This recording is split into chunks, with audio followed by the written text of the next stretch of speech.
بسم الله الرحمن الرحيم. نحييكم كلكم في بداية هذا اللقاء. أنا I will switch to English shortly if you allow me just to speak in Arabic for a few minutes. في البداية نتمنى ربنا سبحانه وتعالى أن يعني يحل هذا الأذى في السودان، وربنا يرفع أهلا في السودان، ونترحم على كل شهدائنا في السودان، ونتمنى ربنا سبحانه وتعالى أن يسهل الأمر كل أسرنا وأهلنا في السودان، وخصوصا النساء الذين تعرضنا يعني للاغتصاب وللأذى الجسيم اللي كلنا سمعناه ونسمع عنه كل يوم.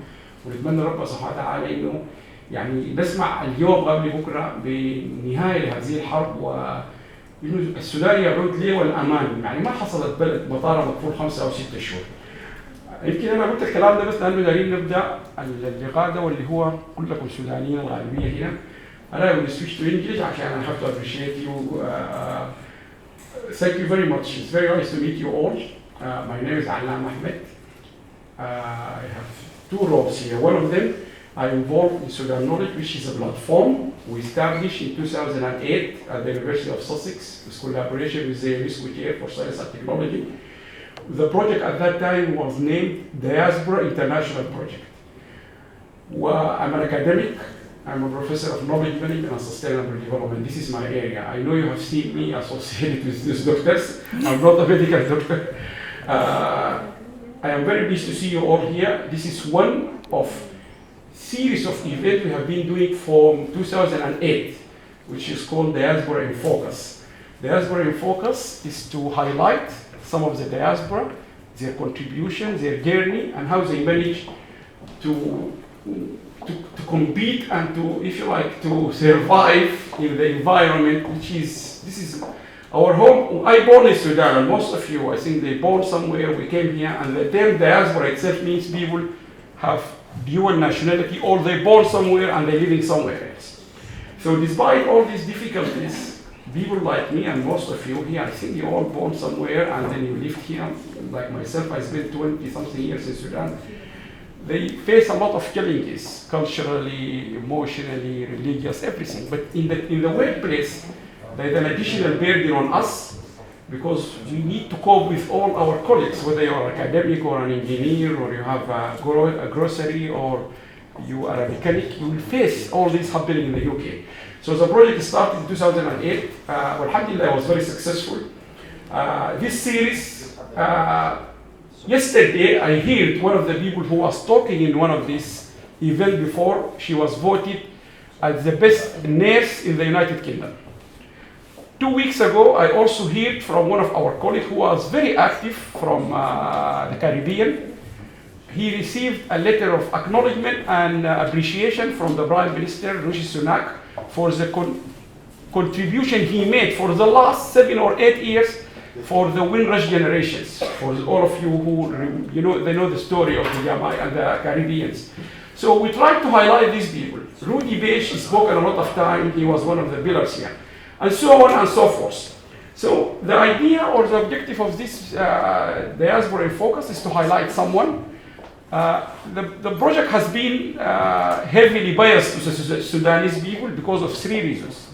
Number 1, I am a Sudanese, as you all know. At the time we started, the director of science and technology at UNESCO was Dr. Tayyip Mustafa. He was also a Sudanese.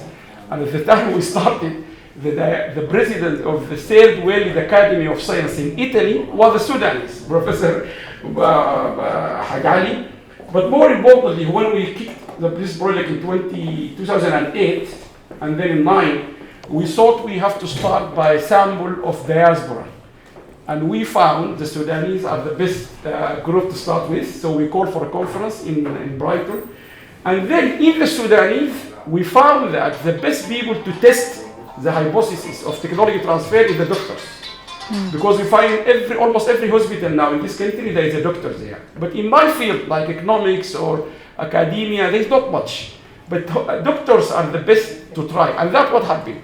I'm very glad Dr. Mona Abdelaziz, she's one of the first people to join this from 2009. I don't want to make you all, you are here still, but she's one of the founders with a group called Sudan Public Health Group with Dr. Mayad Abafan and many of them. So they joined this from day 1, from 2009. And we had done lots of work with the doctors. So I know you are not very keen to listen to me rather than to Professor Sohier, but just quickly, we have a website, because the time we can't show you this, we wanted to show it to you. It's called sudanknowledge.org.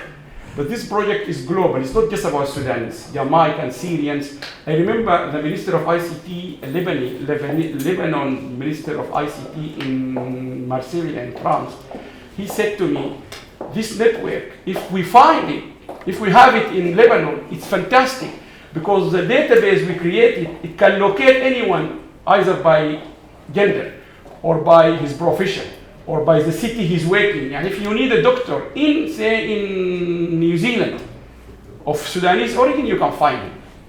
So he said there's millions of Lebanese in Australia, in Canada. He said to find something to find them. And the idea of finding them, then you can network with them. So to move, so you have our website, you can see it. We have some of our publications there. We publish lots of book series. One of them is called Diaspora book series. We have the Africa Belgrave with Belgrave. It's called Belgrave Africa Business book series. Sample of them are there. And we have the Sudan book series. Anyone interested to publish any of books, come to us. All our books are Scopus. For those from the universities, they know Scopus means it's the highest referencing, if like the highest or the best thing academia they look for. They all, alhamdulillah, we got Scopus approval. We are in Scopus now. Our journals are there. I think all of those books are for reference, but you can, if you contact us, we can give you a copy. We also work with the UN. There are 2 reports there from the United Nations. The United Nations like the work we do with the diaspora. And in Geneva, they said, although I keep repeating this, but I still being accused of being politically biased. But at least people who are behind that, they said you are not biased. In Geneva, the United Nations said this is the first time they have seen a diaspora project from 5 continents, or diaspora from 5 continents. Their main objective is the development of their country, beyond any political objective. That's the statement they said in Geneva in front of 7 undersecretaries. So we do everything beyond political objective. But because I am a Sudanese, anything we do for Sudan, we will get. If I have dinner with Dr. Al-Mujammar, who is Al-Mujammar? Who are you sitting with? If I talk to, it's very difficult with the Sudanese diaspora. But we have to survive. So today we have 3 distinguished ladies. And Sohier, Professor Sohier Hamdani is going to talk to us about her journey as a diaspora, as a Sudanese, as an African.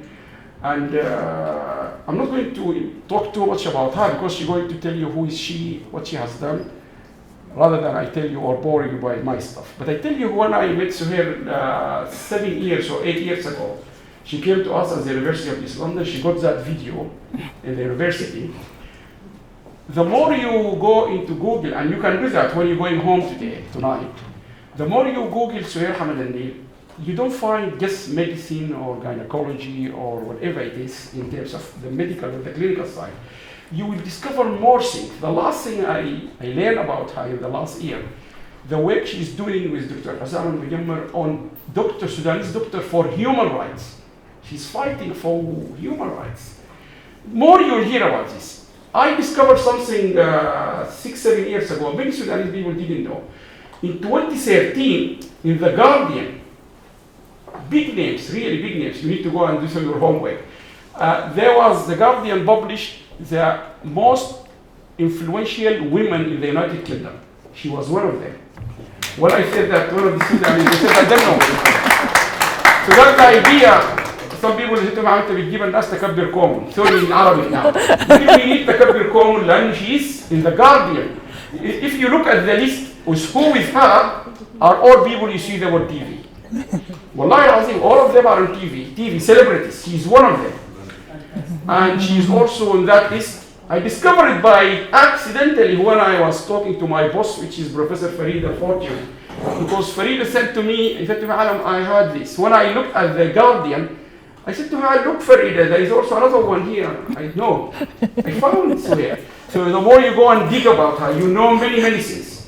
Particularly to do with the community and the social science. And when she had that many awards, particularly the Daily Mail, if you watch the video in length, she's going to talk to us about the clinical and the science she has done. But if you listen to the women in that video, they are talking about the human being of Sohier Hamadani, how she has solved their problems, how grateful for her treating them. It's another side of the story. That's why I think everyone will be very proud, and I'm sure. Before I forget, by the way, Yosef is the founder of the African in London TV. He documented many of the diaspora in Africans.